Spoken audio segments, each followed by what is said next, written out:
the wind from the west. From the sundered land, rot rides it in the stench of blood. Cursed walker, will you travel there? To the valley of the unfortunate dead. Our young ones are taken by the child thief Gurgle, known for his vile crimes and alchemy of flesh. Distances shift, paths warp between places, as if this pale, lightless world possessed a will and bitter life, its mercy curdled to wrath over a too long age. Who are you? The grave robber with silver glittering between cracked fingernails, the mystic who would bend the world's miserable heart away from its inevitable end. Most likely it makes little difference. No one has seen the sun in years. The old care more for sacrifice and god offerings than their bawling spawn. Doomsayers are proved right time and again and embraced by hidden powers. Maybe it's the best to surrender. That's my dog. It's great background. To trust your own instinct and skill rather than the whim of the dice. Before all life is drowned in welcome silence, life locked and falling in a dark fort. What was written must be known. That's essentially the preamble to what we're doing today. Mörk Borg. Mörk Borg? Mörk Borg. We're playing Mörk Borg. Or we're going to call it Mörk Borg because we're Americans and we pronounce things improperly. But Takani is not happy about it. But anyways, it's created by Pell Nilsson and Johan Nor, as well as Dead People, which I think Dead People is actually a Scandinavian band. Or is it? It's made by Dead People? Well, it's called Johan Nor and Dead People. Based on that preamble, it could have actually been made by Dead People. It could have been. It's a pretty metal book. But if you hear that also, joining us for this, so that way Pat has someone to wander with him into the, what is known as, I believe, the... Yorkland. Not Yorkland. I'm looking up the one shot we're playing tonight. Devil's Tomb. We'll be playing the one-page rules one shot known as the Devil's Tomb. And we'll be going through creating characters. And then I've already provided Pat and Bryant the link to auto-generate some characters in case their players die. So that way they can just generate another one and start playing. And we'll see how far they get. But I'm going to grab my dog before she eats us. And you guys, Pat, Brian, feel free to discuss, Brian, why you're here, thoughts, experience playing games like this. No, for sure. Like, I've never played this before. I've never played any of this. Because is this D&D or is this like, this is not officially D&D, but it's D&D style game? RPG? Yeah, it's known as a tabletop RPG. All right. Which means it's a role-playing game. You create a character. That character has a role in one way or another on a team, and they play... Well, sorry, you play the character on that team, right? And a lot of people make weird voices and stuff like that, and you know, a lot of people like myself, we like to do like miniatures on a map, kind of like chess pieces, right? And some people take it really far, you know, and they like dress up in costumes and all that, which, hey, if that's your thing, as long as it's not hurting anybody, I'm all right with it. They're like interlude LARP sessions. That's what I've spoke about before in here. Is I'm afraid to do this because you might get into it. I'm gonna show up here next week with braids and arm leather armbands. That's sick. You know, like But I will say the back of this book says, "Really not suitable for those under 16 years of age." Yeah. So what we're doing to try it's to written so funny, right? Like instead of like not like really not suitable, not suitable for those under really. Yeah, we are playing get down. Mörk Borg, and it is certainly a very rules-light game, but it is also a very brutal game in that it is incredibly easy to die, but it should give Pat a pretty good idea of kind of how, one-shot D&D plays, just with way less rules, much more abstraction to it. All right. Wildly demonic.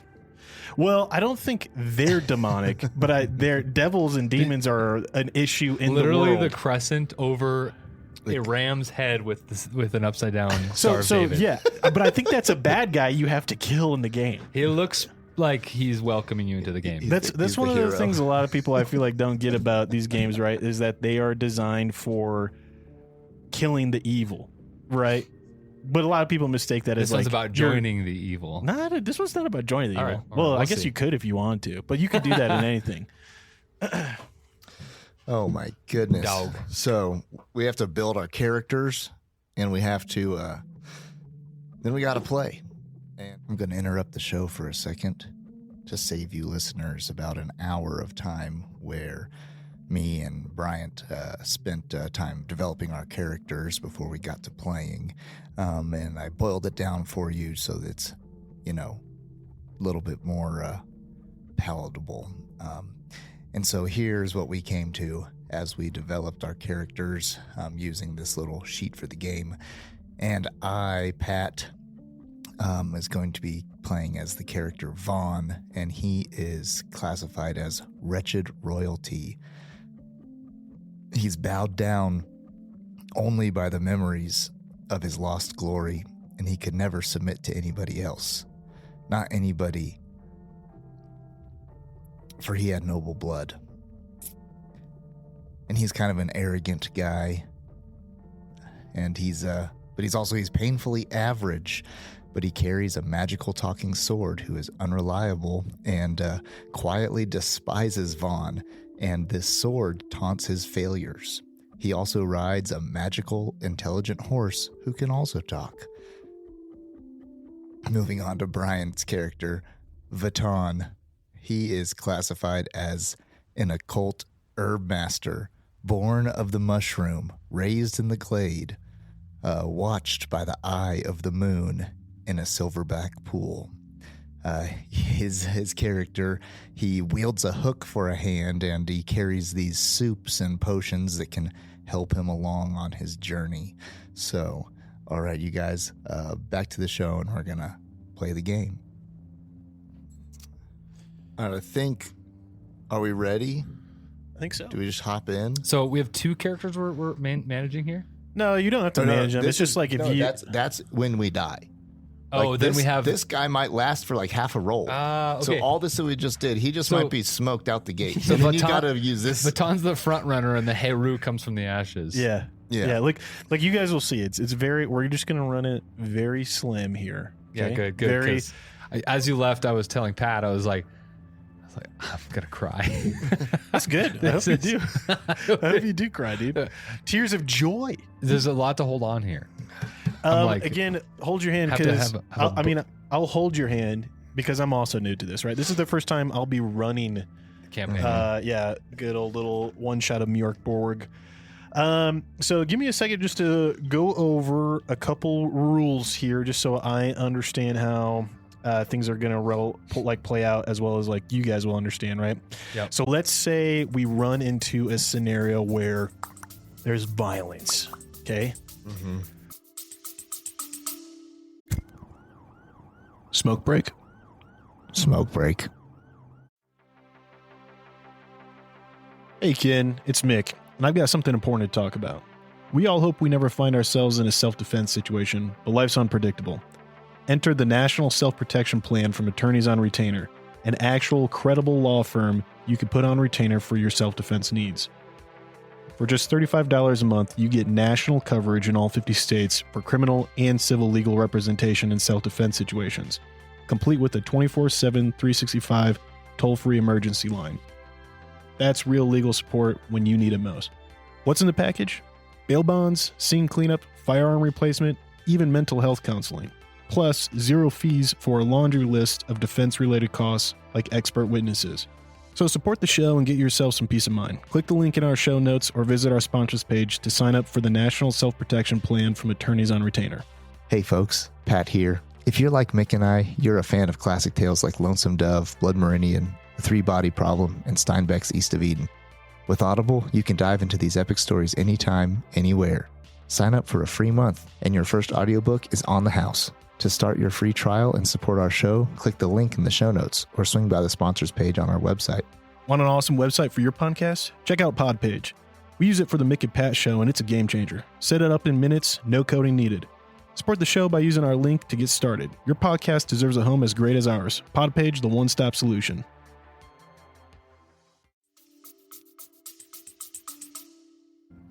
Who goes first? Well, it's decided by rolling a d6. One of you can roll it, I can roll it, but just one person rolls it.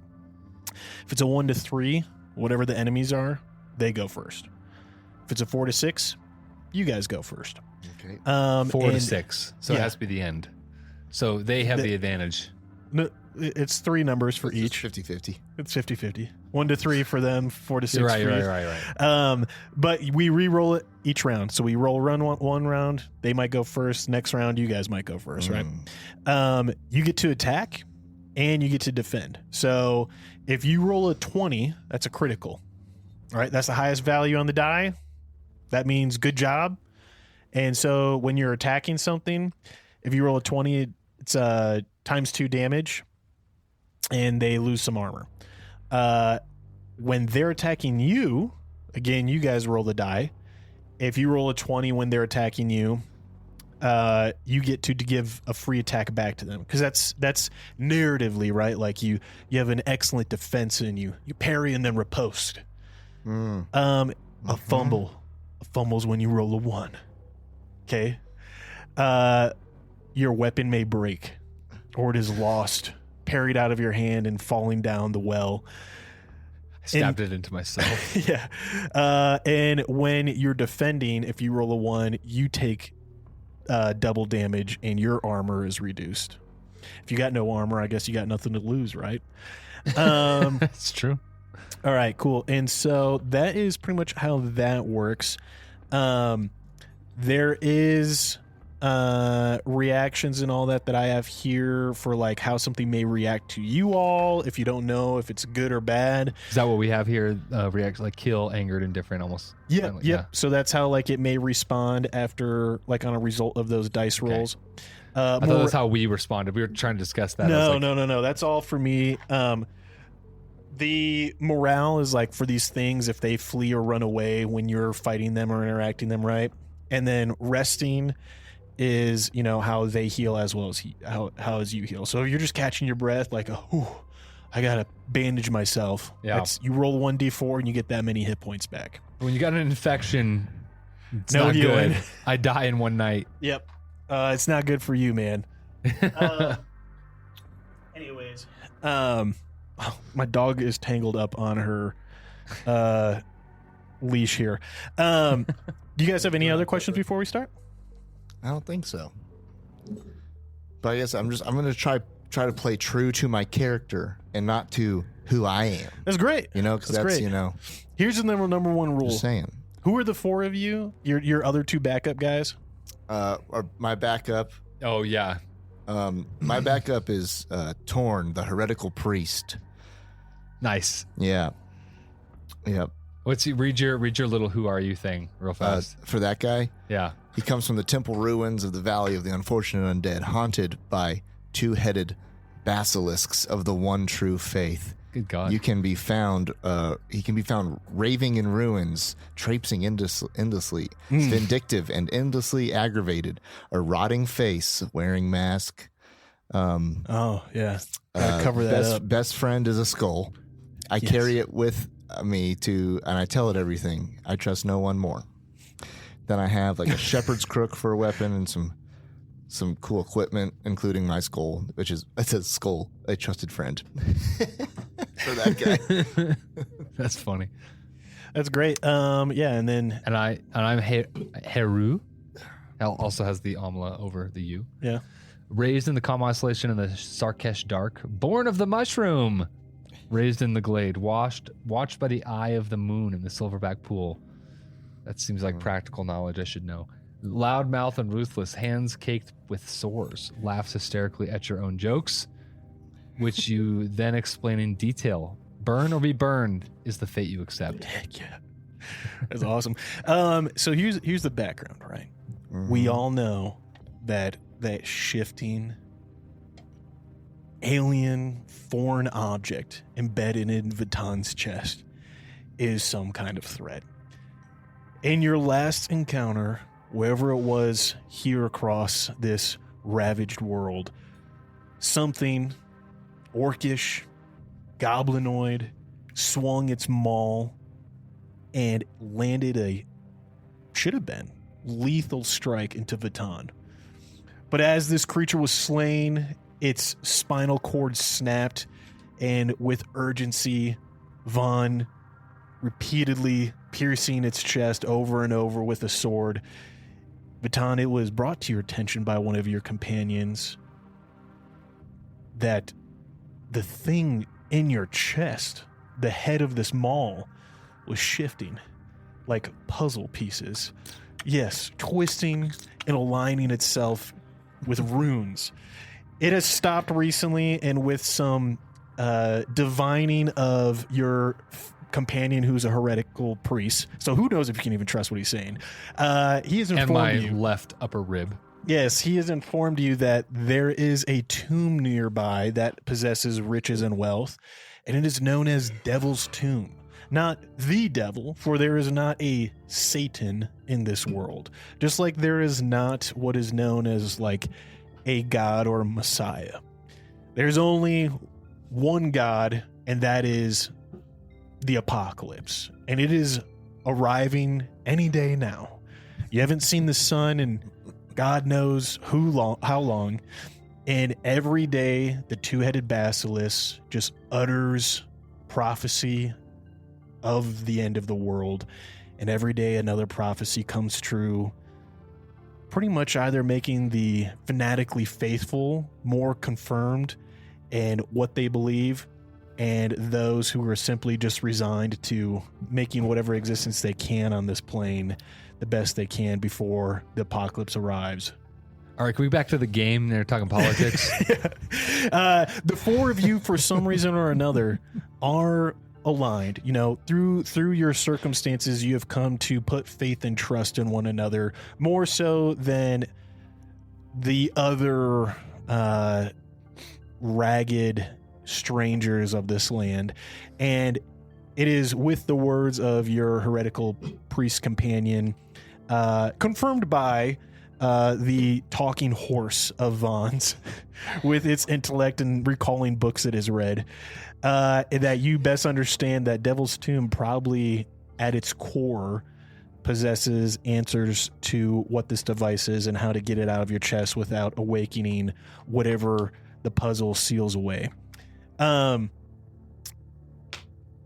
This abandoned hellhole, rumored to actually be a pit to the hells, is deep in the Graventosk forest, and it is in there where you will begin.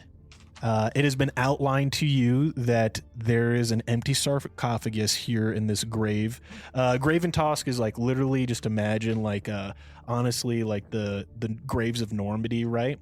Just endlessly going into the trees, and imagine them, more, Nordic and Viking medieval, right? Not as well aligned in like rows. graves with headstones kind of thing? Like just headstones spanning millennia. Like okay. they were once just piles of stones, and then they became this, and then they became that, and now like sometimes they're just mounds of dirt with the shovel, because what's the point? No one's gonna remember you anyways. And so with that, there's a certain sarcophagus here that your priest tells you, descending down the stairs, there is what is known as a pit to hell. It is a dungeon, and it is layered, confusing, and surely those who have sought the treasure and riches hidden beneath have been led away and astray, likely driven mad by the groaning, gurgling pit and whatever echoes up from the heart of the earth. But I do believe that deep in here we could find, at the altar of the drowned, answers to this shifting device, and quite a sum of silver and gold and anything else that the dead have left. Your heretical priest You guys don't know him as a heretic. The followers of the basilisk call him a heretic because he speaks against the end of the world. He speaks for hope, perhaps a different prophecy. He's also greedy as hell. Yeah, because he has somewhere to spend it. Exactly. He's a gambler. Isn't he the gambler of the group? Vaughn's the gambler of the group. Why wish for money if you don't have a future? You know? With all of this, you guys find the sarcophagus. And with a combined strength check, both of you roll a d20 and use your strength modifier to add to it. The difficulty of this is low because I'm going to say that you're working together. So the difficulty rating is a 6. It's incredibly simple. Only a fool would fail. Well, I got a 3. 15. There we go. Vaughn. He needs to get this shit out of his chest. Vaughn, it is a sickening feeling in your gullet as you know with the disappointed of the horse that you call a friend is clearly embarrassed by your effort. But what really makes that sour pit in your stomach is the cackling whine of a blade glimmering in this dark starlight. You know your sword is going to rip you apart for failing to be able to push this measly, dilapidated stone sarcophagus open. And as you struggle and flounder while Vatan basically single-handedly unseals the sarcophagus, you hear the winnowing sound of the sword. Is, you pathetic. What ancestor messed up along the way to birth a cretin like you? It is hushed and whispered, like the ringing of a sword, but you know exactly what it's saying. Vatan, you don't know if this sword talks, but certainly your companion Vaughn always has a sweating brow of grief whenever he fails and swears this blade mocks him. As you open the sarcophagus, it is true to your heretical priest, your friend saying, there in front of you can see descending, maybe 20 feet down into the darkness before it is beyond the sight of twilight light, is a staircase, old, and there's a reeking stench of sulfur. I farted. Nice. Vatan's mushroom diet. All right. With that, you guys can descend. What are your backup characters' names again? The heretical priest is who? Torn. Heru. Heru is also a mushroom guy. Yeah, we're both two mushroom guys stick you guys together, travel man. with bears. I think that should be his cousin. Yeah. This is my trip master. Your cousin, Heru, and the heretical priest, Torn. Torn informs you it's best that someone stay with the horse and our supplies. The horse, of course, cannot fit down these stairs. If you don't return in an hour, we will come and search, but the first sign of death, you know what we must do. And your cousin, Heru, says, yeah, so I'll stay here with him, and good luck, cousin Vatan. And he gives you a good slap on the back. Two of you. Can I urge him otherwise? You could try.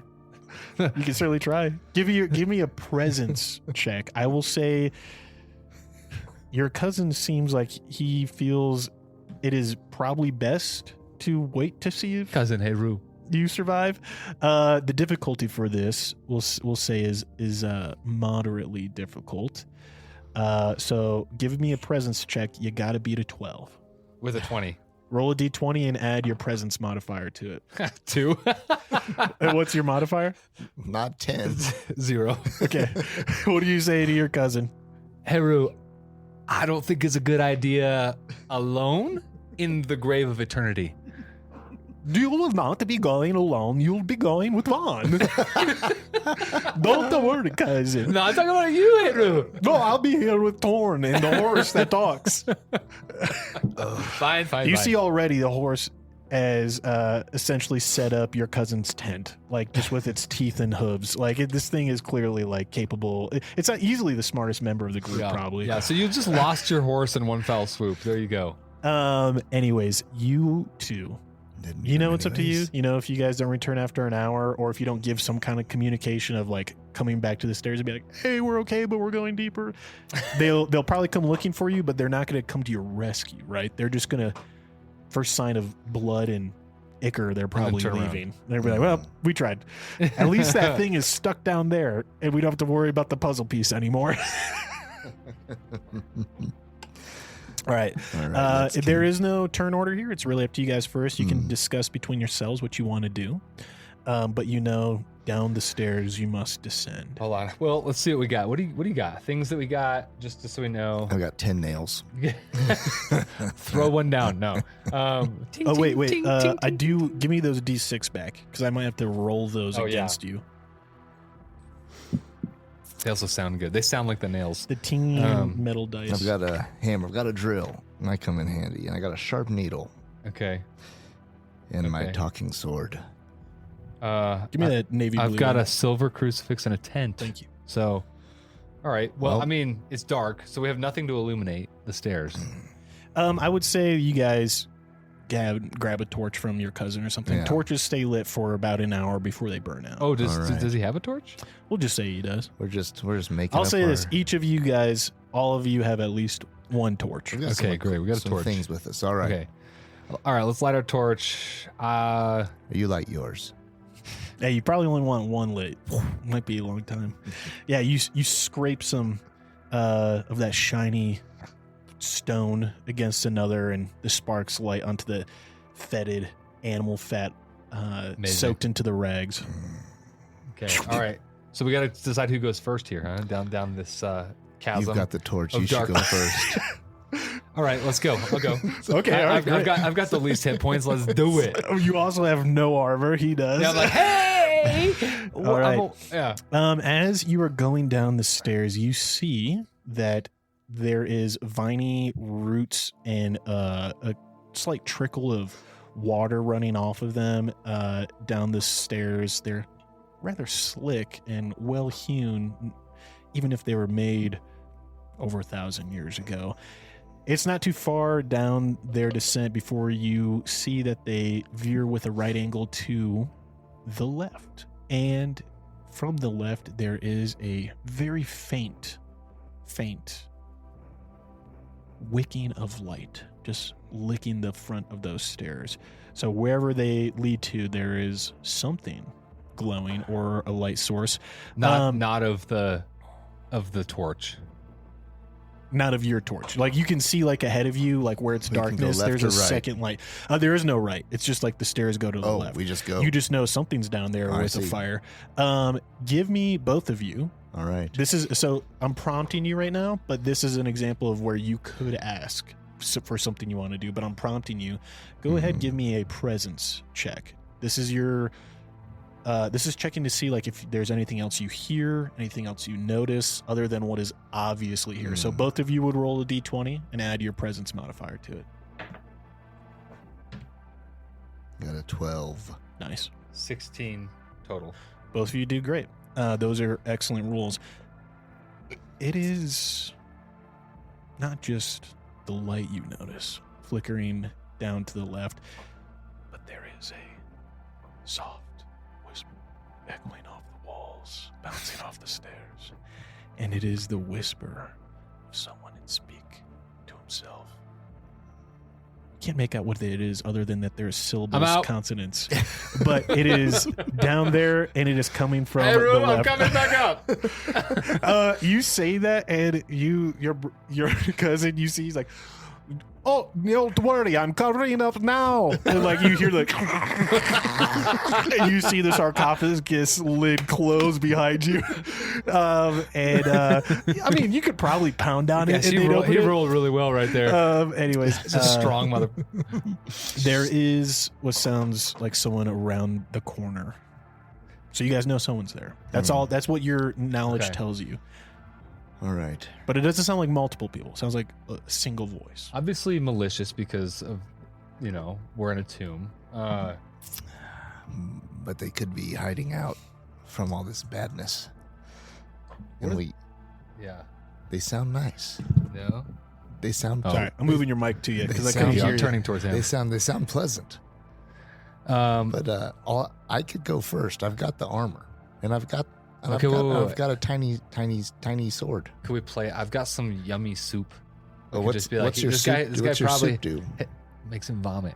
Okay, It's not gonna kill him, but all right. It'll give us some time. I mean, it would be like let's like offer, see if he's cool. Offer him the soup. I mean, it's like, hey, I've got Peace offering. I've got some warm soup All right, that I warmed with my torch just minutes before. all right. I love it. Give him the soup. I like it. So who's going first? You're gonna go first with the soup. I'm gonna. Well, hold on. We're gonna step one. Keep our distance. Just be like a little bit of, hey there, are you okay? This is a good idea. I will say. So in this scenario, are you trying to be quiet to not startle whoever it is? Yeah, we're gonna like not sneaky, acknowledge like malicious. acknowledge our presence, Okay. but like keep our distance. All right, good. Go ahead. So who's going first? It's just good enough. I have no armor. And I went down the stairs first. I feel like you should go first. I'll go first. All right, Vaughn, you go first around the corner. And I'll call to him from a little distance. What do you say, Vaughn? Say, sir. It was a man's voice. Yeah. Yeah. I go with pleasantries. I was raised royal. I'll address him with the greeting of the day. Then I'll ask if he's in need. Well, yeah, just say it. What do you say? That's what I'll say. Say, sir. Oh, okay, all right, cool. Sir. And you peer around the corner, right? Sir, are you here? As you step around, you see a man tattered with some what looks like wounds, naked, nothing in his hands. Me as too. he moves his fingers across the stone wall. You can see he's standing on hewn stone tiles in a wall that's rather no longer eroded. However, the stairs in front of you can see have sheared off into that they can, like, he can't get up the stairs. He would need someone with a rope of some kind to drop it down and pull him up, because the stairs into the room have essentially like crumbled away and it's just like a flat stone face. So you all stand essentially like 10 feet up from the floor of the room where he's at. You can see, is just muttering to himself, and there is this faint dustiness in this room, and you hear a and as that happens, you see a mushroom, a spore exhausting itself and it releasing spores into the room around him. And he turns, you can see fungus growth off of one side of his face, an actual head of a mushroom coming out of one eye socket. And as he turns to look at you, we'll see how he reacts initially. Well, first of all, let's back up because the spores are freaking in this room. You like spores. This is all kind of happening simultaneously. So we got a 7 here. And you see he kind of looks, and there's like the nakedness, madness of someone stuck down here for who knows how long. The small fire in the room that he has to keep himself warm or cook something on. And as he looks at you both, he just... and turns back to the wall and keeps muttering to himself, indifferent of your address to him. So, what do you want to do? Offer food. We haven't gone down the slippery steps yet. Nope, you're not. You haven't gone down yet. We're not stuck yet. Oh wait. So I don't understand that. So he's down the steps. Think about it like this: like you take a left at the stairs, right? Yeah. And you can see where those stairs lead. They turn into a slick ramp that you can't get back up. But they've eroded away from something, and now once you hop off them, okay, you're going to be stuck in the room, and you'll have to wait for one of your companions to come and toss you a rope. Can we see further on? Does the room continue? That's a good question. I will say from the angle you're at, you can't see even the entire room just because you're kind of looking down a hole. What's his like physical state? Like scrawny? Naked, infected with spores. Scrawny? Very like mad. No weapon in hands. He's naked, so it doesn't look like he's got like a dagger hidden on him. I think we need to try to change his state, break his like focus from that wall a little bit, if we can. I'm honestly, how far is this drop? Like a 12-foot drop? From like if you like squatted on the stairs and hop down, it'd be like a solid 10-foot drop. 10 foot. Yeah, like not like I'm not gonna make you roll to kill yourself or anything, right? It's just like one of those things of like when you hop down, it's not gonna be easy. Like you could boost your like friend out. And then your friend could probably pull you back up, right? But it's just going to take time to get back out. Right. This guy has no friend. He's stuck down here. Yeah. I think... Go ahead. These spores are not... My people do not have these things in our lives. We are clean. Sure. I think you should hop down there. You think I should hop down there? You should hop down there. These spores, you've built a tolerance over the years to these things. You know how your body reacts to these things. I eat them, not breathe them. But I have a way to get you out if you need it. I have the tools for escape. So. Okay, well, all right. I feel like we should try to reason this guy before jumping in the bear pit. I will say this. You do know time is of the essence because the thing embedded in your chest starts shifting a little. So you have to make decisions. Let's throw him a bowl of soup. I'm serious. Throw him the bowl of soup. Do you have two soups? I've got four. Do you have a different soup option that's not? I've got spider out. This is for me that makes me climb on walls for 30 seconds. I could jump down there and then climb back up. I think you should go engage him and talk to him. And if you can't get out, you use your soup. Because he probably can't get back up. Offer him the soup. Yeah. In the time he's speaking to you. Okay, so diplomacy, soup. Give him the soup that he's going to throw up. And if he goes bad, if he turns into a bad guy, he's going to start yakking. Yeah. And you can eat your soup and get out. Yeah. I can eat my spider owl soup while he eats the southern frog stew. And so what's the plan? And those spores. So that's the plan. So and because of your tolerance, those spores will not affect you. You can get out. Yeah. You'll be of sound mind. All right. I'm going to go down. I'm going to slide down. I've got only 30 seconds of wall climbing. That's you haven't drank this yet, right? Huh? You haven't drank this yet. No, I'm not drinking yet. it. Right. And if he's I'm gonna pretend to drink it with him. But I'm drinking spider soup. He's drinking. No, talk to him, and if you trust him, I don't think you could trust me. He has a mushroom coming out of his eye. No, you both drink. No, we need this information. We need to know. We have to get this out of your chest. So, get this off your chest, man. No. Engage, and here's the deal. Engage him. If you trust him, you both drink the spider soup, and you get him out. We'll go up to the top, and we'll talk, and we'll bring him up. If you don't trust him, give him the bad soup. Be like, hey man, have you ever seen a talking horse? And you get out of there. You want to? All right. Yeah. All right. I mean, okay. So plan is we're gonna go down. I'm gonna slippery slide down. Mm-hmm. I'll say this: do the thing. Rather than saying what the plan is, start the plan. Oh, okay. There you go. Great. I slide down. You slide down. It's a little scramble, but with help either from the potion or a companion, you could get back up in about a minute. And as you feel your feet hit the cold stone floor, there is some vines coming out of where the stairs used to be, and you see the vines grow across the floor now. This room They're moving actively. No.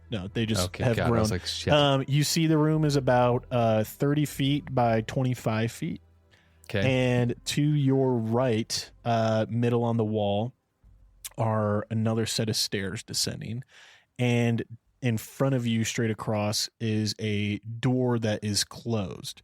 The madman here turns to you as you get on the ground and you hear, no, quiet says you, no one else is supposed to come. I'm supposed to, you have to turn around.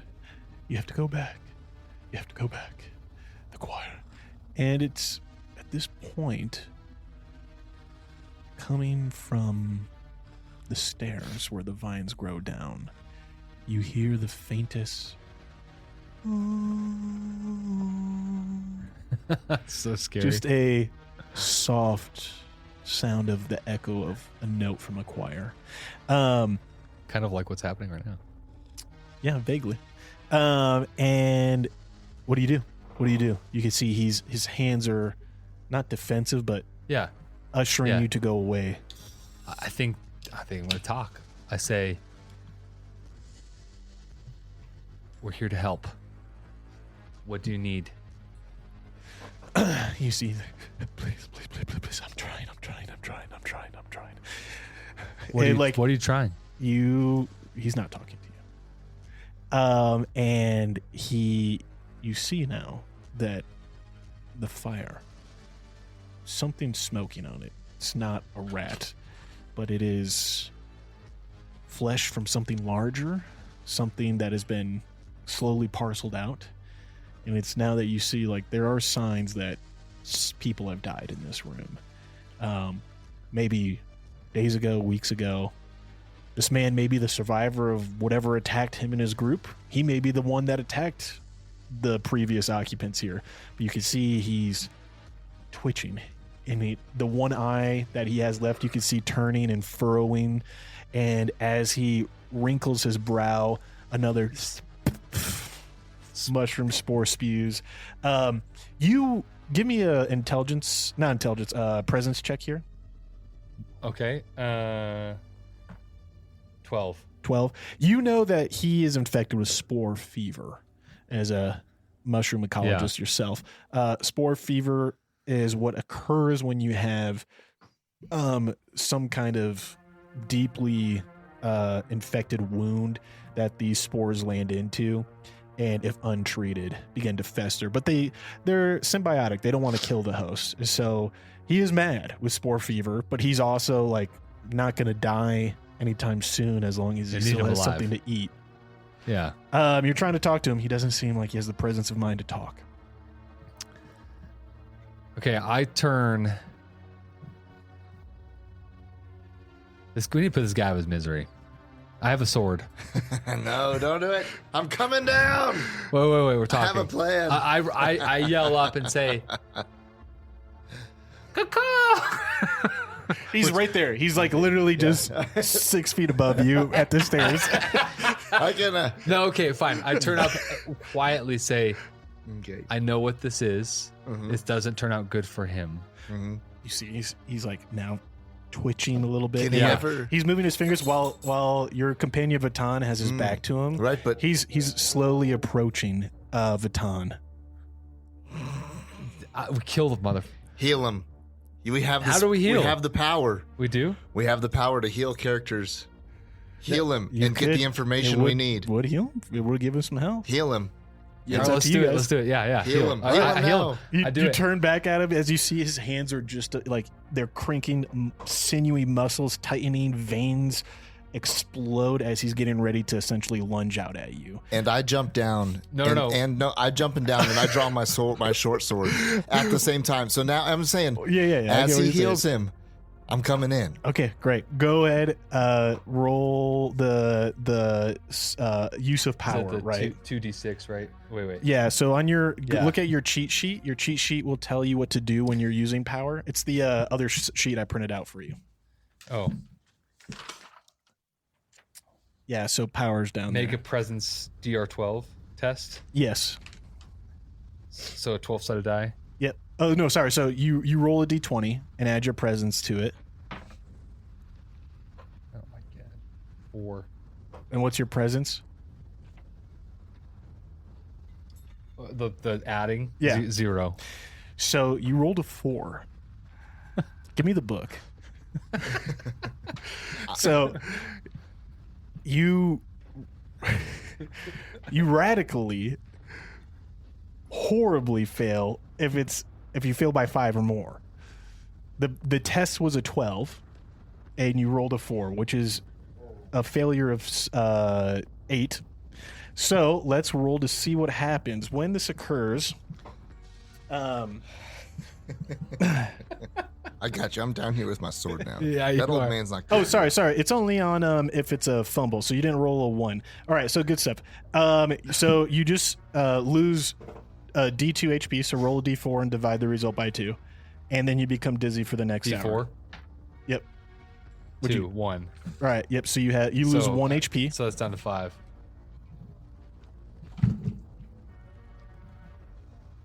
And you're dizzy, which means if you try to use a power, is she tangled up in you? There we go. So you're dizzy, which means if you fail a power check again, like you try to use another power and fail, then it will result in a catastrophe while you're dizzy. So if any further use of your powers for the next hour is a very dangerous, you have one dangerous too. gamble. You try. Well, is it too? Do I got to kill him? Or do I have time I'm letting you decide. You guys are going first, and then he's about to go. So I was like, yeah. So I feel I have time to try. Yeah, you do. Before I have to kill him. Yep. What'd you get? What'd you get? A 5. A 5? Mm-hmm. What's your modifier? 0. Okay. Both of you not being incredibly magically inclined, both fail. Go roll D4 and divide the result by 2. It's that 4-sided one, yep. 3. So you take it rounds up, right? So like 3 and 4 is off. Yeah. So 3 and 4 is 2 damage. So you take 2 damage, and you're dizzy for the next hour as well. The madman is going now. The madman is going to try and eat you, Vaughn. Vatan. So Vatan, roll a d20 and let's see if he lands his attack on you. 16. All right, so a 16 is against your toughness, I believe. Let's look at double check on the combat thing here. Let me make sure I got this right.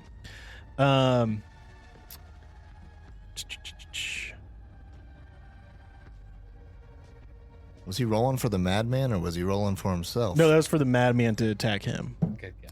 That's a bad score. Oh, this is actually a good check. Hey, give me a moment here. Let me pause and just look this up because I actually, when they're rolling against you, do you guys have a toughness score for your? We've I mean, just a 0. Yeah, like I've got a -1. Yeah. All right. Let me look up. You're a pussy. I gotta pee really fast. No worries. I'll Go look this for it. up and we'll resume after you get back. Welcome back from that brief respite, Bryant. Yeah, tell what happened here. You roll for defense as this Yeah. madman tries to scratch your face. And you rolled, what did you roll? 16. 16. Now, when you're rolling defense, you add your agility modifier. And you want, you successfully dodge the attack if you roll above a 12. Okay, great. So you rolled a 16, but what's your agility modifier? Ass. -2. Okay, so that becomes a 14. So still good. You're still good. God, Let's go. Brian, you should not be in melee range. Yeah, this madman is trying to bite you. Alrighty, let's go ahead and roll a d6, and we'll see who goes first this time. 1. You guys go first now. Okay. All right, Okay. so it doesn't Well- matter who you guys, either one of you could go first. Is this a fight, or can we try to heal this guy one more time? And I want to hear what he has to say. If you fail on the healing, We're You're dizzy. right. You're good point. Good point. All right. Kill the Thank you. motherfucker. Like we should All have. right. Okay. So I'm rolling on an attack, right? you are rolling a strength, so you got to beat a 12 to hit him. With a 20. Yep. All right. And I've got +1 strength. Here we go. 1 + 1 = 2. Well, if you roll a natural 1, it's a critical fail. You swing your short sword, And as you swing it, God. you see this madman just duck under it, and it smashes against the stone wall and cracks in half. Your short sword is broken. Now all I have is my ass Now sword. Who all you hates have is me. your sword that hates you. I've got As a you sword. swing the short sword and it shatters against the stone, you can hear the sword sheathed on your back. No! No, now he's going to touch me with his poor failure hands. And this sword's not excited about it either. Gives you one last insult. Please, why couldn't that have been me broken upon the stone? Rescue me from this pitiful excuse of an inheritance. And I'm like, dude, why are you freaking out about your sword? All right, what do you want to do? You can I'm attack. going to attack him too. Okay. Yeah. What do I roll? So you roll strength if you're doing melee. So if you're using your I have a hooked sword, hand I have a or the sword. sword, it's up to you. I'm going to do the sword. All right. Actually, wait. Use your hook, Rusted bro. hook hand has a D6. Hook him up. What's your sword? That didn't say. Sword's nothing. Oh, it does say. It does say what the Where? damage is. Let me go back to the character that's- sheet. Oh, sword. I see. D6 as well. Great. Can I do a little double? You can do one attack. Okay. Sword or hook hand. You're big. It's the same roll for Yeah, both. let's do a sword. Hook hand because it's fun. All right, cool, great. Roll that d20 and add your strength modifier. Give him the to it. rusty hook. 6. No. The strength shit. modifier. Oh, my. D6 is your damage. Oh. You got to roll to hit him. 12. 12 plus your strength mod. 9 minus 1. 11. You just barely miss as this madman again is just nimble. He's skinny and wiry. You swing that hook at him, just it hooks on his beard and just he's away in the wind. He is now going to attack you since you are weaponless. So roll a d20 for me and add your agility modifier to it. Vaughn, he's attacking Vaughn. Go ahead, Vaughn. Just questioning if I should pull out my sneaky sharp needle or my stupid ass sword. It's not your turn yet. You got to roll for him attacking you. The madman's trying to bite you. Right. He's trying to eat your face. Right. Because you guys just went. So you got to do something. So now it's his turn in Dodge. combat to go. He's still a 12. He's still. That's what I'm saying. You have to roll for your own defense. He's attacking you. Oh, I see. And you want to get above a 12. 7. Plus Nothing. 8. Well, Oh. plus 1. plus 1. Yeah, 8. So an 8 total. That's not enough. You see him reach out with his bloodbath. nasty, rotten, mushroom soft, gooey gums and teeth. That's a D2 damage, and I rolled a 4. So you take 2 piercing as his bite sinks into your shoulder, just going through the leather, and you can feel it pinching on your bone and skin. It's wet, warm. Oh man, you might be infected now. That's 2 hit points. 2 hit points. What are you looking at? You got 1 left. You got 1 hit point left? Yeah. We started at 4. Yeah, if you don't want to go negative. All right, roll a D6 for me, Vaughn. Let's see who starts that this me? next round. Yep. All right. Oh, You want a 1 through 3. You want a 1 through 3, so you guys can go first again. 6. He goes first. You see him step back, blood slathered against his teeth, and he's like, "That's danger." Wait, no, I thought no, we had the top numbers. You guys are 1 through 3. All right. And he is going to try and bite you, Mr. Vatan. Go ahead and roll another agility check, a defense check for me. So you want to roll that and add your agility to it. 18. 18? go. Nice. Minus 2? Minus 2. 16. That's good. You again move definitely out of the way, that little bit of armor. Alrighty. Ooh, awesome. Does my armor not count for nothing? It does reduce your damage when melee by a D4. So roll a D4. All right. And it might just reduce the damage entirely. 1. All right, it gives you 1 HP back. All right. We'll take it. I forgot about that. Good thinking. But also keep in mind your armor makes you slower on these defense checks too. So it's actually a mine. Yeah. You have to get above a 14 now instead of a 12. Okay. All right. So I dodge. You dodge. Now it's your guys' turn as he. I'm going to just tempted swing to bite. back at him again. I just, You guys got to hit him. Get him. yeah. I got the sword. I'm going to do the sword. Pull the sword. Come on. So I do a melee.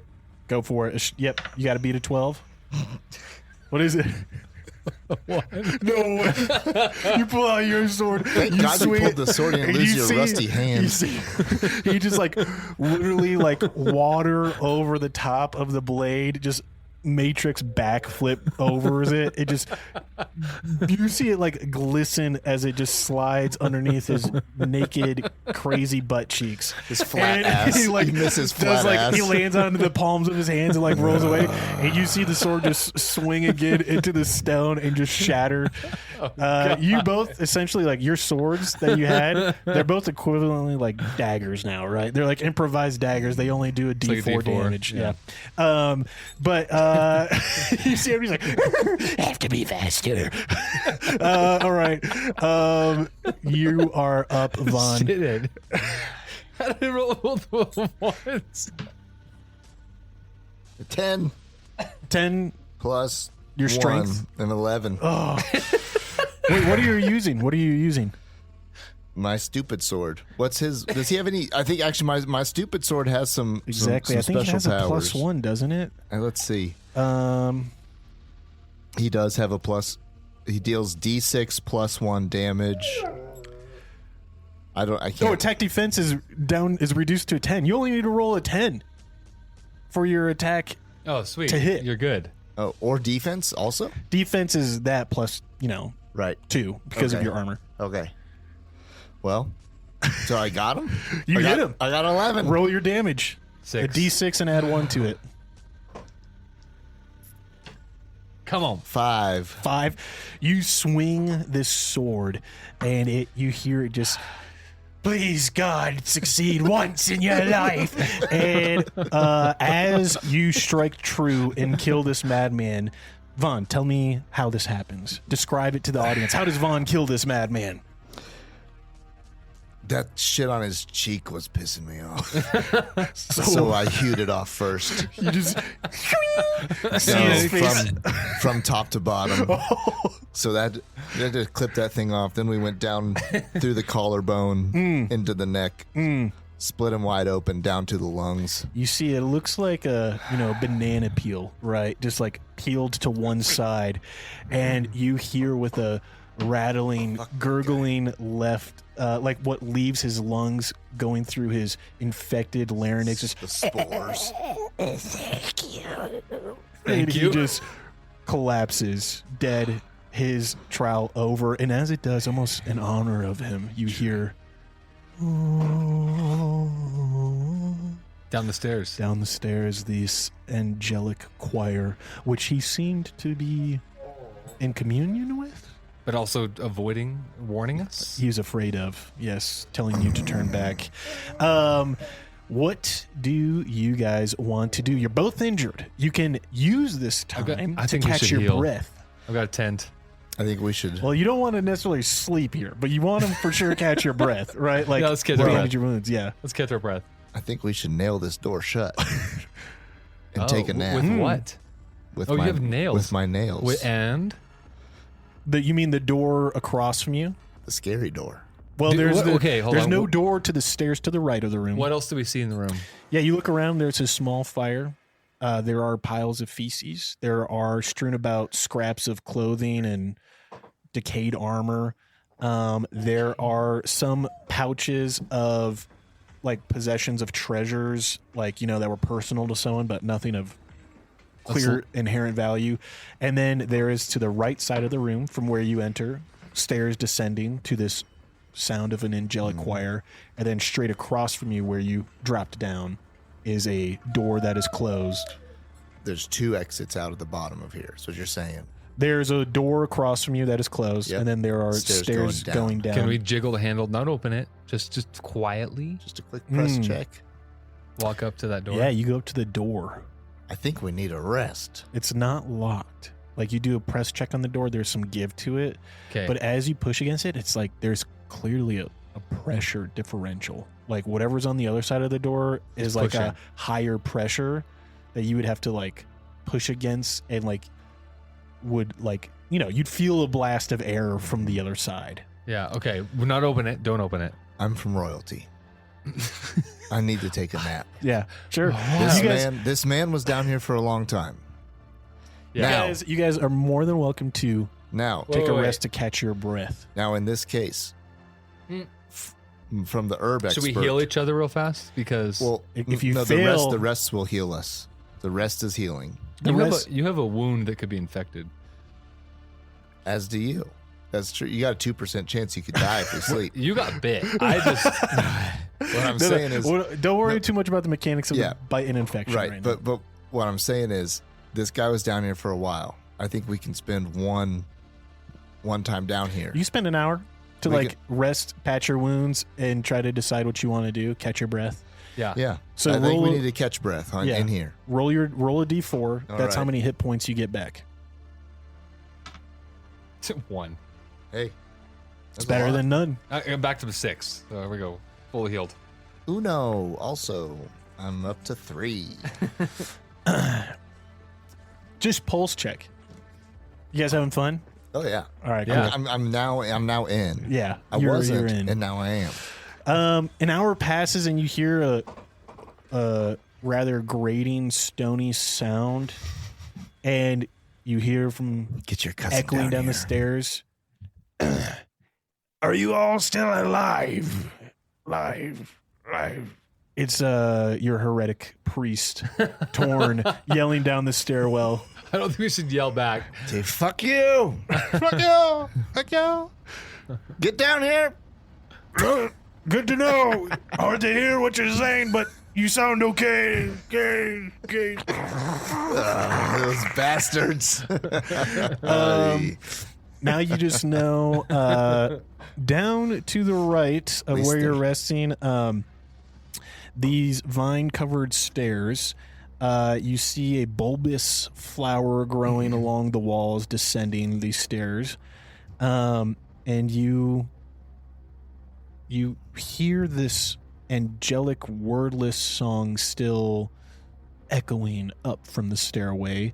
The door that is sealed behind you, or wherever you're resting in the room, whatever its orientation is from you, you do hear now, while resting here for an hour, this like harsh blowing of a wind, as if on the other side of this door is a desert, or a storm.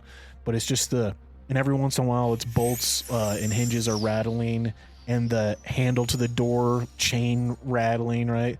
Yeah, Pat, you should actually just go through and add sound effects post to this, right? Like we did for our D&D short story. It sounds like paper shaking against the microphone. Anyways, what do you guys want to do? Decide what you want to do. At least they're still alive up there, those bastards. You just think about your horse. You do, for the last hour, your sword has been weeping, like just In pride? in like just like relief of just like you realize like you've never actually successfully killed something with this sword before, and like this is a first for you, a first for it. It's like literally having like Am I turning him around? We'll see. Like I said, Yet to be seen. like it says, if you fail enough, it will try to kill you. It's best to just continue to at least not fail. All right. I don't think we should split up, Down the No, stairs or no, through the no, no. door. but I think What if we open the door? look down the door Just open the windy door. Just like and see what we can see. Beetlejuice, open All right. the closet, and you Let's. just No, yeah. close it afterwards. All right. We open the door and Yeah. we look down, Yeah. and what do we see? You pull on the door's like loop, and as you pull, it does have some hinge giveaway towards you, but you realize that's just because of whatever's pushing on the other side, and you have to push the door open. And so you push against it together, and as it unseals, a pushing blast of wind seizes by your face, and you can feel almost as if sand stinging against your cheeks. You have to squint and close your eyes. An immediate, uncomfortable, humid heat. And as the door opens all the way, once you get past that isthmus, it just kind of pushes itself with the rest of the air pressure behind it and blasting past you, going up and filling these stairs behind you, blowing the fire out in the room behind you. You just see a glowing, scintillating, like reflecting red water across this pit in front of you. Spanning the pit is a very, very narrow, maybe 2 foot wide stone bridge being slowly eroded by the wind blasting up from the pit. And you hear no demonic cackle. All you hear is the wind blasting by your eardrums. This is a pit to hell, and there is a narrow bridge to cross it. Across the bridge, you see that there is a greenish bronze door, and it has chains on it with something written in blood on the other side of the bridge. Chains, door, wind, narrow bridge, pit to hell. Nope. Well, but the problem is we have to go to the devil's taint to fix this fix this thing that's in you. That's true. That's true. You know, fuck it. Let's go. We hear good I'm gonna things. die anyway. Well, do we stand to gain any advantage by going to the sexy voices? What's the voices doing? Or are they just also, do we trust the guy that tried to kill us said don't go? And they're calling us against. Are they calling us to get us dashed sirens? against the rocks? Are they sirens? There's Yeah. no words in the choir. It's just notes. Yeah. You guys can close the door and go check out the stairs. You can look at both without. Let's close the door. Look down the stairs. I want to go. I want to go to the voices, and we can come back. Is our torch still lit? No. It is burnt out mine during your rest, so you do have to light your next one. Yeah. Okay. Some flint and Wait, steel. there's no more glowing Can we light. light a new torch? Yeah, sure. If you close this door, you'll be in darkness. Yep. Yeah. Because we can see through there. Well, is there light coming from the door? It's all. There's light coming red. up from the pit to hell. Oh, red. okay. Yeah. All right, let's close the door, light the torch. Great, you guys do that, no problem. And stepping over to the stairs, it is at the foot of the stairs. You realize these bulbous flowers have angelic faces on them. And it as the flowers bloom and then conceal themselves again, retreating into their leaves, they echo out this note. I need both of you to roll a presence check as the song sinks into your ears. Yes. That's a 20, right? Yep. Roll a 20 and add your presence modifier. 19 plus 0. 19. Nice. 5 plus 0.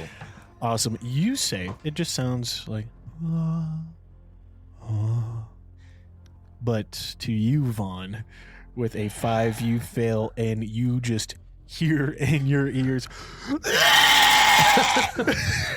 just for unendingly just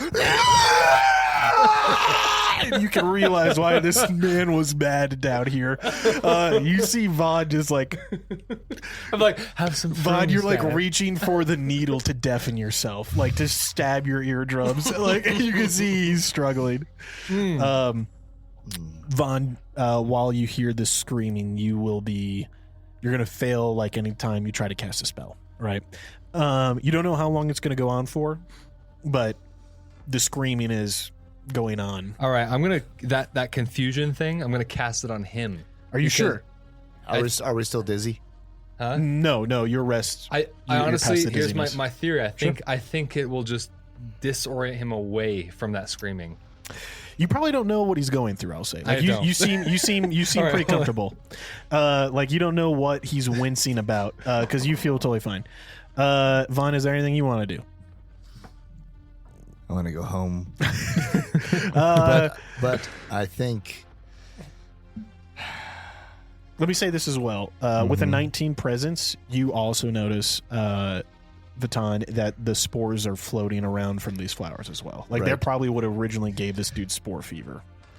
I got it. Down the stairwell. Down the stairwell.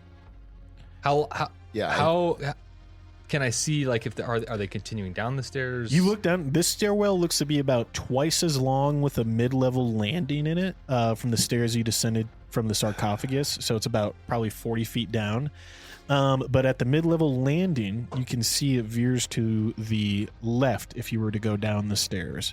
And going to the left, what you can see from here is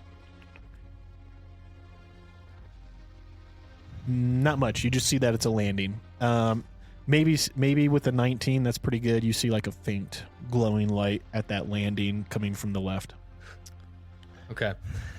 So he's kind of freaking out a little bit. It is. Can I move him away? Sure. Yeah, you can grab him. I'm Kind gonna of grab you him and back. pull you back from the flowers. Yeah, I'll do that. You're probably having to pick up the torch as well. He probably drops it and it clatters on the ground. You have to pick it up and kind of shuffle him away while he's through this headache. Vaughn, anything you want to do while you're still deciding? I'm gonna stick one of these flowers with my needle. I just want to stick it in there for what it before he moves you away. And just to see What's the needle do again? It's spores. Is it magic? it's just a sharp needle. That's all you it is. poke it, and as you do hear like like you poke it and it goes from like you poke it, it's like just screams louder.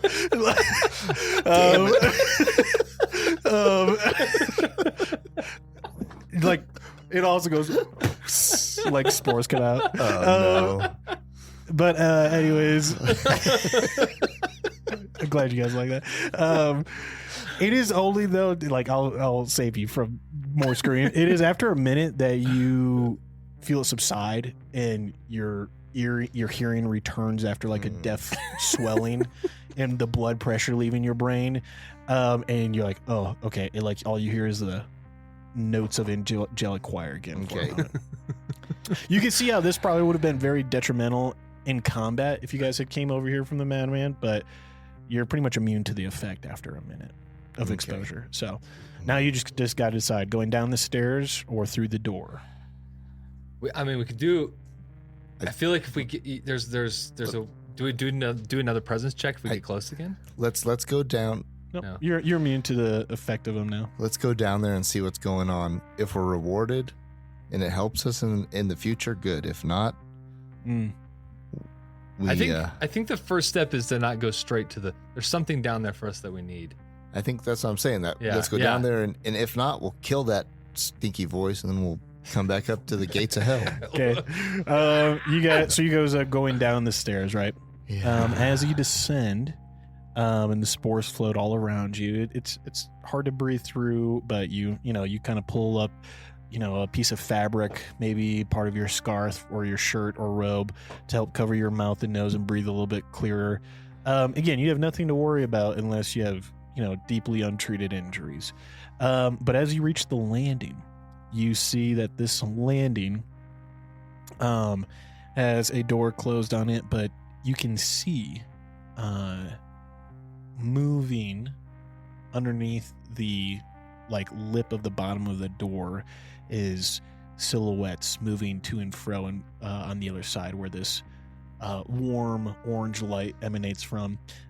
Go ahead, both of you give me an agility check to see if you fumble going down the stairs and make noise, right?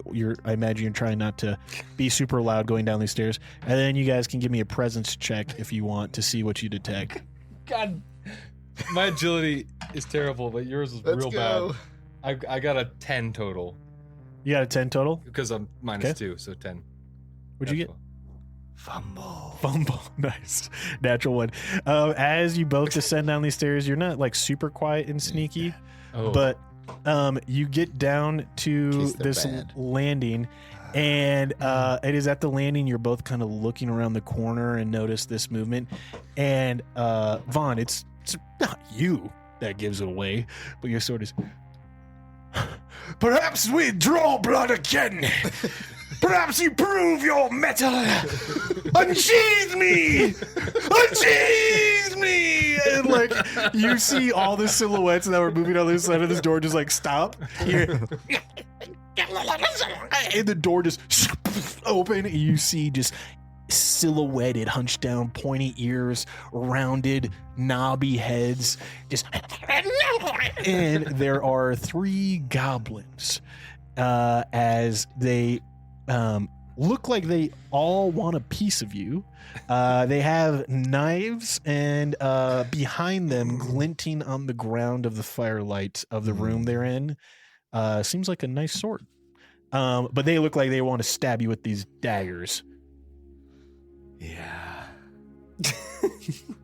Well, you have that thing that does like it gets 2 people, right? I am going to roll to see how they react entirely to you, if you guys are going right into combat or not.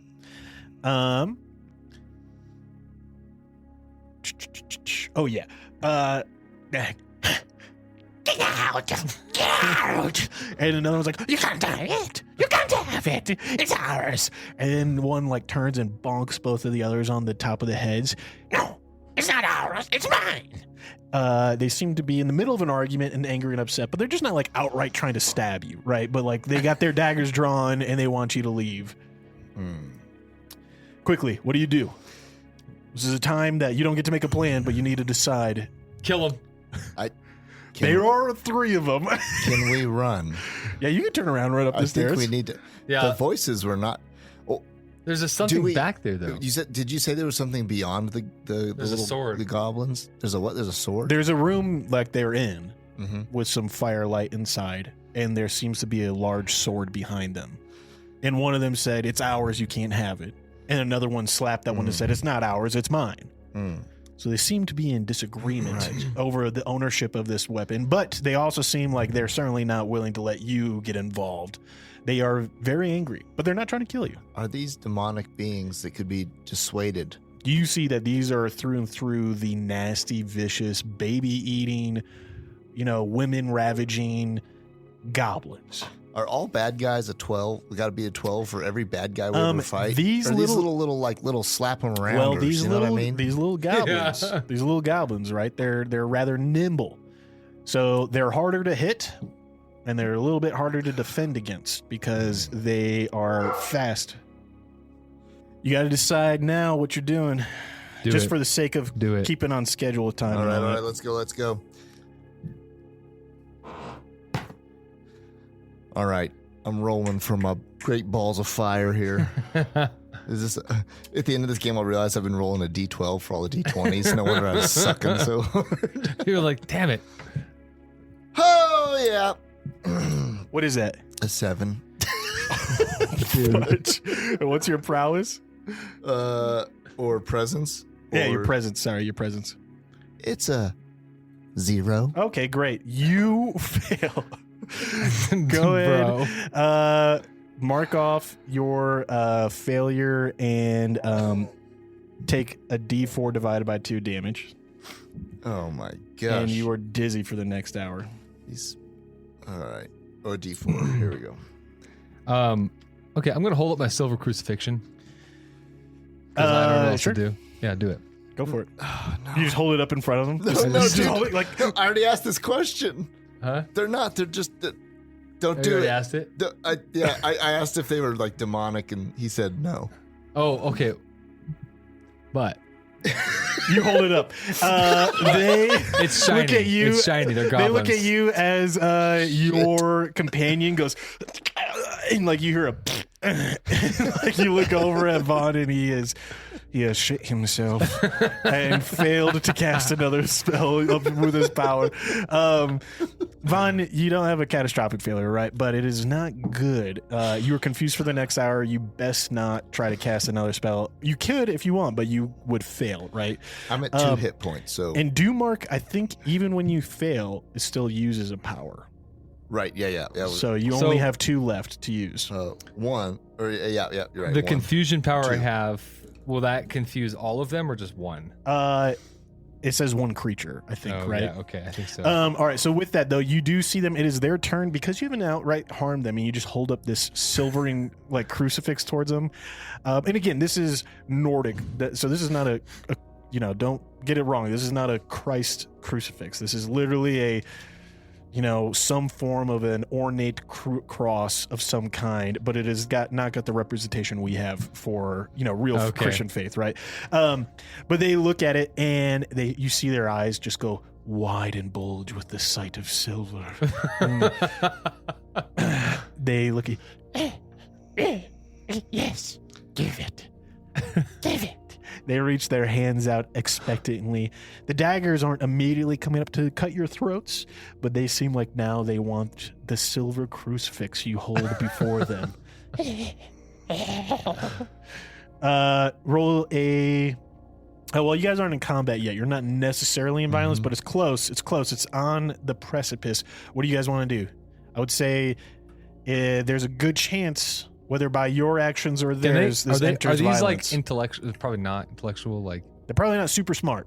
Yeah, but they are humanoid, right? They are want their sword. Cursed creatures that can like be reasoned with and negotiated with. If I go, but first, I'll only give it to you if you eat this stew. Oh, sure. Yeah, you could try it. Yeah, I'm gonna do that. All right, give me a presence check. I'm going to say since it's 3 of them. The difficulty is 12. Okay.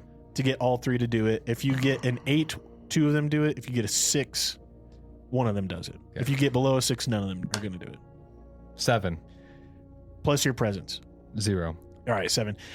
You see one just like, hey, okay. And the other 2 are like, yes, here we'll eat it. Give us. Oh, wait. But I go...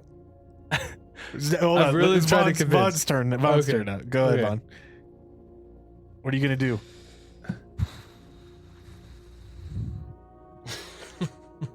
Can I just attack one of the ones that didn't eat the soup? Go for it. They haven't eaten the soup yet. None of them have. None of them yet. They're about to. Yeah. It's your choice in the interim. Well, in that case, I mean... Try to convince the other 2. Can I talk to them? Yeah, no, you can still talk to them. Just convince them. All right. I'm a little dizzy. You could offer them your sword. Okay, this is a great idea. You pretend to eat the soup and say it has special powers. You give me the climby soup when I ask you about this. Okay. But okay, also yes. All right, let's do it. I will offer this sword in trade to you for the sword behind you. And you see them look around. And we'll give you all this soup. And I'll eat it with you. As you say this, the sword goes, you bastard! How dare you dishonor your family's name offering me to these Koreans? And like the goblin's like, it speaks. It speaks. And they can hear it. For some reason, you still can't, Vatan. I'm just like, too high on this mushroom. Yes. For that and the crucifix, we give you this sword. And the other one's like, and the soup. And the soup. The other one, one turns around, picks up the sword. It comes back. Actually, sorry. Give me a presence check real quick, just to see. It's a low DC. You got to get a 6 to convince them all that this is a good trade. 17. Oh yeah, they're like, this is a great trade, dude. A talking sword and soup and a crucifix. So they each reach out a hand expectantly. 1 goblin for the soup, 1 goblin for the crucifix, and 1 for the sword. And the other one that seems to be in charge is offering you this larger sword in return. Okay. Wow. And we take it. I'm grabbing that thing. Yeah. You grab it. It is a 2-handed sword. It is incredibly sharp. You only got 1. What's the hit power on this thing? It's incredibly sharp. It is a D10 plus 1. Let's kill those shitheads. I roll really bad. Let's get out of there. While they're vomiting, let's leave. You see them. They take the soup. All of them. Excitedly, one of them takes the soup to drink it. The other one takes your crucifix and your talking sword. You hear your talking sword swear your name, damning it to the basilisk to devour you in the hells beyond. Starts cursing the goblins because now it's new. No! And then the goblins return like, It's my sword.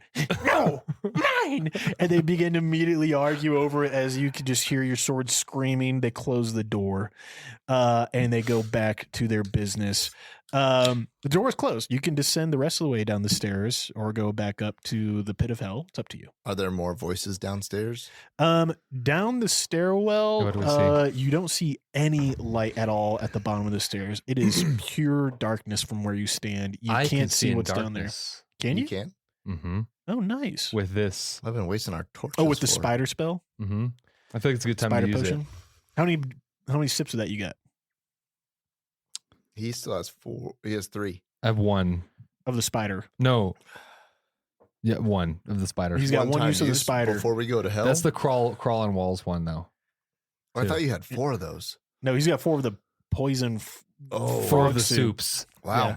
I've been playing That's reckless why I was like, with the soups. everybody. No, I've been playing reckless with those. All right. How Well- long does it take for that soup to cause him to throw up? Does it say? No, I think it's immediately. It says vomit for D4 hours. Roll a d4. Oh, because I gave it to the Yeah. 1. All right. Excellent. Before they come after us. Okay. All right. You guys better make a decision. You gather that it won't be long before one of them is retching, and they may turn on you for a sour deal, especially if the sword is angry with them. And you said we can't hear the voices anymore. You hear the angelic choir, Let's. but there's All right. the Not- only other voice you guys heard was the madman whispering to think- himself. I think I have 30 seconds of seeing in darkness. That's bad. All right. The torch. What a torch. We have a torch. You guys still have Yeah, the we still torch. have You the just torch. the stairs are so far down, right? Yeah, like we from gotta where go you down stand on there. the stairs, you can't Let's just see go the at it bottom. like a brisk All right. pace. We're going Brisk on pace. down. We're going. Great. We're continuing You guys down. start going down the stairs and you reach the base of the stairs, which is known as the drowned. At the base of these stairs, you see that this level is flooded. The water comes from a collapse somewhere within it, and it comes up to your chest. It flows towards like away from you. Like you get to the bottom of the stairs, and you could see that this water is flowing to the side, like to your left. And there are quite a bit of sounds down here, and the torchlight you see scatters eyes that are kind of swimming across this current of small, like amphibious creatures, looking like fraud or maybe tadpole like nasties in this dark inky water. Okay. What do you guys want to do? You're not like in the water yet, but like you could tell looking at it, like Throw something in the water. Just see. Like, just, been in situations like this. We don't know what's in there. All right. Is there like a rock or something like that? Like a throw stone? something from your equipment. I know that's the problem. What do you have on your equipment? There's got to be some chipped stone nearby. You got flowers on the side of the wall. I'm not going to pick one of those. It makes my head hurt. Guys got to do something. All You right. We'll throw a flower in the water. Cool. You pluck it. You just like a soft whisper as you rip it off the wall, and then toss it into the water, and you see it like gently land and begin its petals unfurling. And there is this like almost as if a slick of oil was alive, and it is the size of maybe a fist, and it just kind of comes up and goes and just gulps this oil. This oily mouth with eyes just kind of gulps the flower head away. And it's quick. It's not loud or anything, but it's clearly like the flower was something that could fit in its mouth, and it got it. Okay. Yeah. Let's go fishing. I think we need to go back to hell. Shit. You do know that your priest said that it is at the drowned altar where there should be answers to this scintillating object Okay. engineering itself in the chest of your companion. There's lots of eyes. There's not just one. Creature. Yeah, There's like you're not- looking around with the torchlight and reflecting There's back at multiple you at creatures. any time could be like How far can we see? probably 10 Across, or so. across this 10 or thing? so. Yeah, the hallway from like where you stand on the stairs is probably about 10 feet wide. We couldn't like jump across the stream. There's nowhere to jump. The stream itself like fills the hallway up to like the stairs you're at, and you imagine it's probably about chest high based on how much of the wall is left up. Oh, I see. Can Okay. we take our a sharp needle and turn it into a hook and put some frog soup on it and start catching these things? I will say you may certainly try it. Do you have string? Do you have a stick? We have clothes. As you are debating this and deciding, you just hear behind you a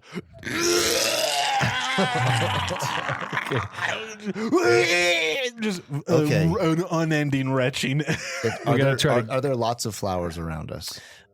There's just easily Start like throwing them in. a dozen around you. And how far do we have to go to get across this thing? You don't know. You got to start getting into the water and start like you have to get down the stairs because you're kind of like at the stairs and there's this ceiling in front of you. Let's throw flowers up. I think we flick a bunch of flowers and we chum the water, and then we go and we carry some with us and we chum it as we go and we get across there. Sure, I like that. You hear the door behind you from the goblins slam open. And you better hurry. They're coming, bro. If you don't want to be in a fight, you better start getting in this water. That's what we're doing. We're throwing the flowers. You get in the water and start chumming and throwing stuff over. And you see that these amphibian creatures are coming up and gulping the flowers. And as this happens, you see they kind of disperse around you. They don't seem too interested in like trying to eat you or anything like that because they're more like tadpole frog-like size. But you see immediately, probably about 10 feet in front of you to your right, is an indent going into another room. Like we got to go beneath the water. No. Like you're in the water, chest high now. Yeah. In a hallway, and that hallway. Yeah. Goes straight for a ways with your torchlight, but it also has a outlet to the right as well that would go to another area or down another hallway. And as far as you can see with your torchlight, you don't see the end to the hallway ahead of you. Like it keeps going into the darkness. How do we decide where to go? I don't know.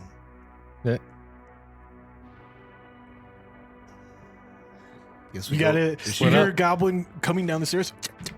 We gotta feet go. Pattering. We gotta go in the first door. Yeah, go. Let's go straight. Mm-hmm. You got to choose. You're gonna go straight, or you're gonna take a right. We're going in the first straight, or I think we got to explore that doorway, and then we'll come out and go straight again. Right? That's just another. I mean, it's 50-50. So I know, but we can see this is the doorway versus we don't know what's ahead of us yet. Oh, let's hide. Let them go by. All right. Yeah, we're gonna hide. We're gonna hide in the door. Their asses. Yeah.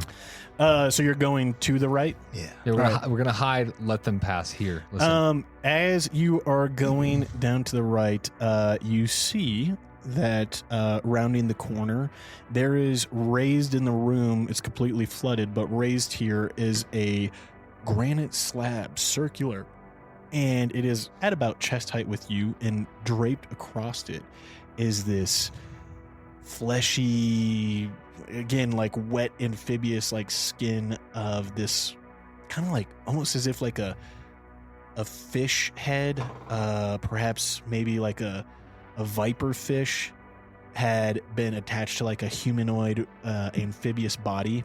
It's got large, thin, almost translucent needle-like teeth and foggy, bulbous eyes that faintly glow and reflect your torchlight. You see its chest is cut and ripped open, organs disemboweled, rib cage exposed, and it lays dead on this altar. All right. Meanwhile, goblins.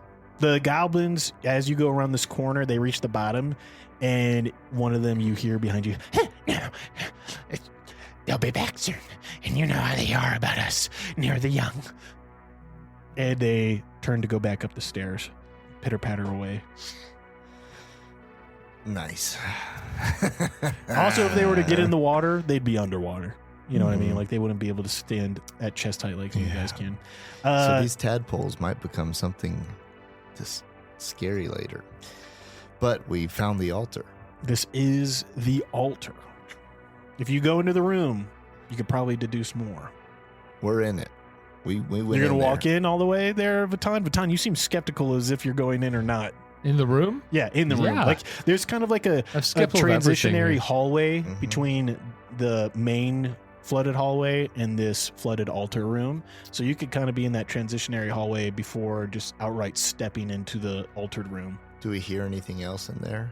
Just the sound of current and then the bobbing, gurgling of just... Because there's still water in this room. Oh yeah, it's just as high. Okay. The pedestal is like at chest level. Okay. Nice. Well, What's down the rest of the hallway? Like the main hallway? what I'll say is we found the altar's key. Oh, the altar is. The wet Yeah, altar yeah, is yeah. key to this, so we got to go in. And, One way- and it's disemboweled at the chest. Yeah, but there could be more that also. It's like laying on top of this pedestal. I'll say It's chest ripped open, something. disemboweled. Okay. Something ripped What it do- open. what- but we all got to right. go in there to find out. What, I'm going to use that darkness thing because I can't see a lot, right? It's pretty dark in here. I mean, if you step into the room, you could probably fill the whole room with light, with torchlight. You just guys have to Okay. go in all the All way. right, let's step in. Yeah, let's step in. I think we walk Quietly. we walk up Quietly. to the altar. Give me a, we'll say, agility check to be sneaky about it. Try not to be loud and obnoxious. But the difficulty is a lot higher just because you're moving slowly through water. It's not a lot higher. We'll say it's a 12 to be not super duper crazy loud. What does a 2 get me? Okay, good to know. I got a 10 minus 2, so an 8. It doesn't. You guys are just We're barging sloshing in. through the we water. Found the altar. We're barging in. holding the torch way above your head just to keep it from getting wet. As you walk up straight to the altar, you see this thing disemboweled and written on this stone. Both of you give me a presence check to try to understand what is written here or interpret this ancient writing. 13 15. total. Nice. Both of you together start kind of parsing out and reading back to one another as you're holding the torch light down. The water has flooded a lot of this pillar away. And so you have to, as you kind of like slosh water and get the torch close to the water surface to see what might be below, working together, you deduce that this altar calls for a sacrifice.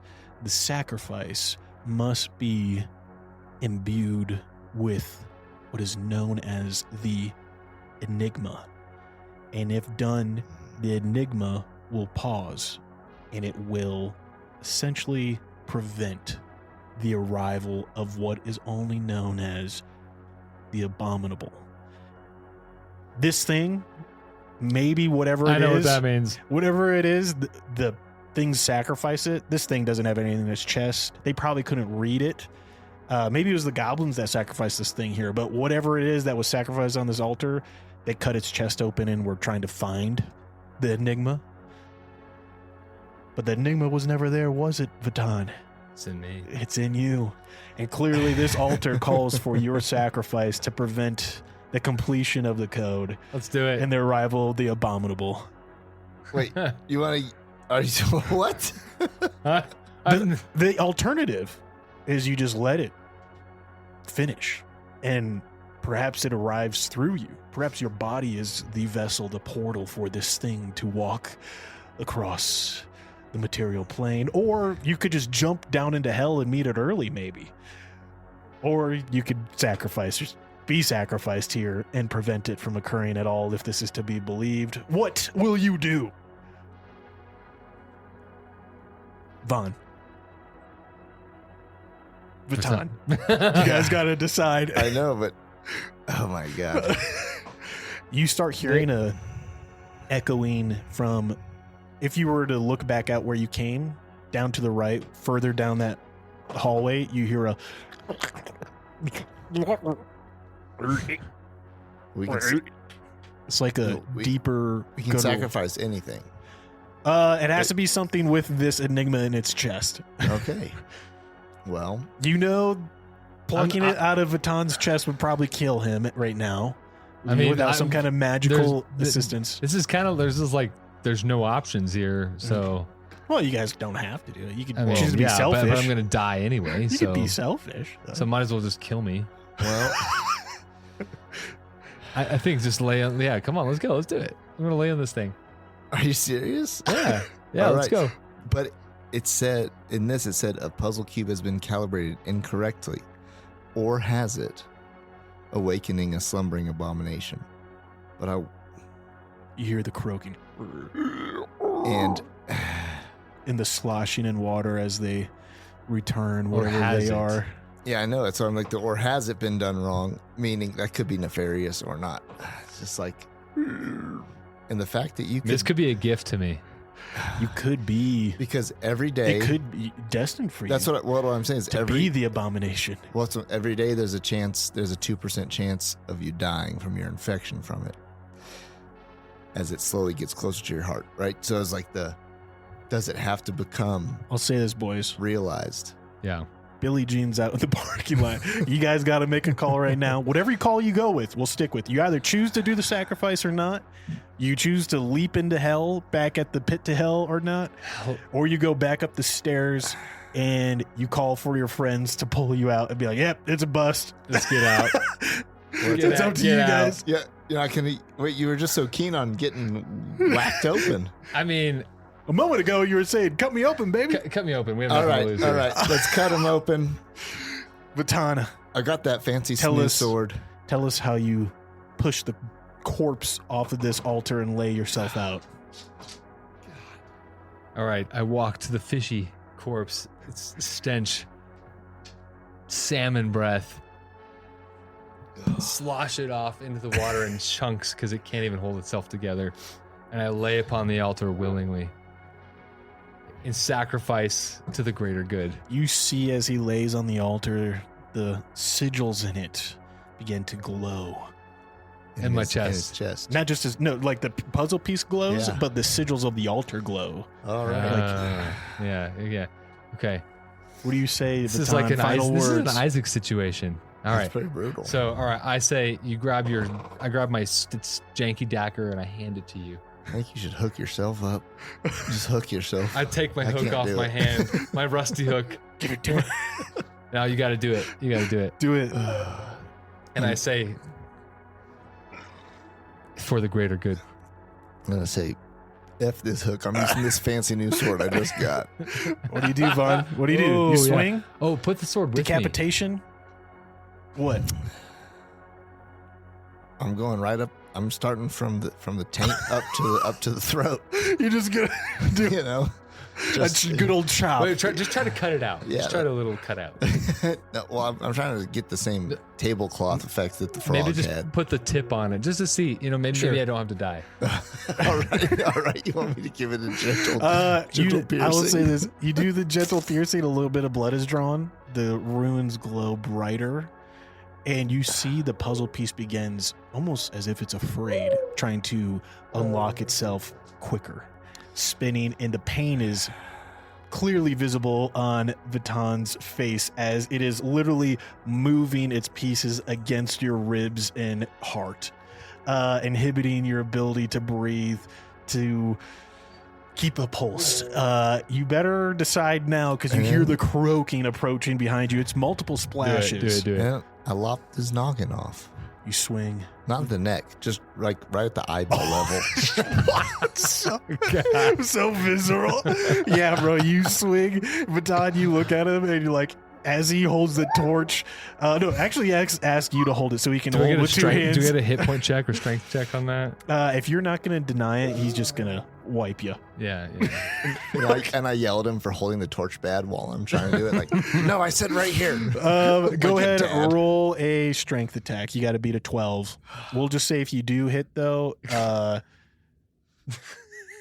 That's a 3. Vatan is willing. Roll with advantage, which means you roll it a second time. Take the higher number. 20. Ooh, double damage. Double damage. Roll the D10 just to see how much it is. That's close. 2. Is it 2? All right, doubles that to 4 plus 1. Yeah.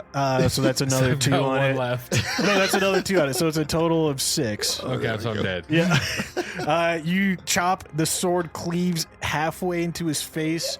You see he's unconscious. It's going to need another strike to finish him off. Oh my god. If he's at 0 HP, he's not actually dead yet. Oh wow.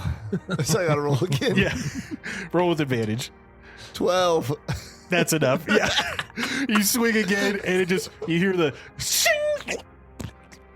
of just the brain and cavity spilling into the water. You see the puzzle piece lock in place, and then fire of blue flames release from the altar, its glyphs, and you see the body begin to incinerate, the puzzle piece with it, going back to whence it came. Vaughn, it is at this moment you hear through the flames and the splashing of water behind you. You have sacrificed your companion for the greater good at his own will, but you turn to see more of these amphibious things which were sacrificed on the altar. Their translucent fangs reflecting in this blue firelight, their orbs of foggy eyes reaching for you, ready to take you to a dark, watery grave. We'll leave off there. Vatan, thank you. Bryant and Pat, thanks for playing. That was fun. That was really fun. Did you guys have fun? I had fun. It was good. That was really good. A good ultimate final choice there at the end of. Also, what does this mean for Vatan? Oh, Bryant with the classic rip up. You actually, honestly, we always are told to burn the character sheets. The book says when you reach the end of the apocalypse, when the apocalypse happens, it says burn this book. And I'm like, okay, it's $35. I'm not doing that. It just goes. But that is the most metal thing to do, right? I guess. But anyways, I hope you guys had fun. It seemed like it was a lot of fun. Yeah. Pat, Bryant, any kind of final thoughts in regards to your opinion of Mörk Borg? I'm going to be dreaming about this tonight. I'm going to be like, what was down the hallway? I just want to know. That's always the question, right? Do you have a map over there? Is that what you're looking at? I do. It's a one-page map that is, illustrated with descriptions of the rooms. Sweet. It's like a nice little black and white pencil ink drawing of the map, telling me what's in each room, and I kind of just make up what you guys can do based off of what you want to try. Yeah, that's fun. Good job. It was fun. Awesome. Pat, any thoughts? Yeah, no, I'll say I think it's funny how once we got into it, I mean, I was in there. I was in that spot, and it was fun. So I think it was, a fun exercise and a fun exercise in creativity and imagination, and I might have to come back to the story's not done. There's still two guys. There's still two guys and a talking horse upstairs. Yeah, that'd be fun. That'd be fun. I've got a backup character up there. Exactly. That's awesome. You got to explain to him how you killed me, but. All right, that was fun, guys. It's up to him. All right. Hey, thanks for joining us, Ken. Appreciate you. We hope you enjoyed this. Hopefully it encourages you to get out there and try something new. Pick up another fun game for friends or family time. But yeah, thanks for joining us, Bryant. Always appreciate having you at the studio. Yeah, it's good to be here. Thank you. Pat, any sign off? Till next time.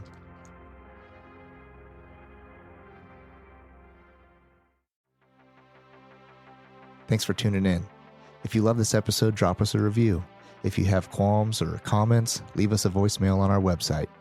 While you're there, check out our latest news, merch, and deals from our sponsors. Till next time, Ken.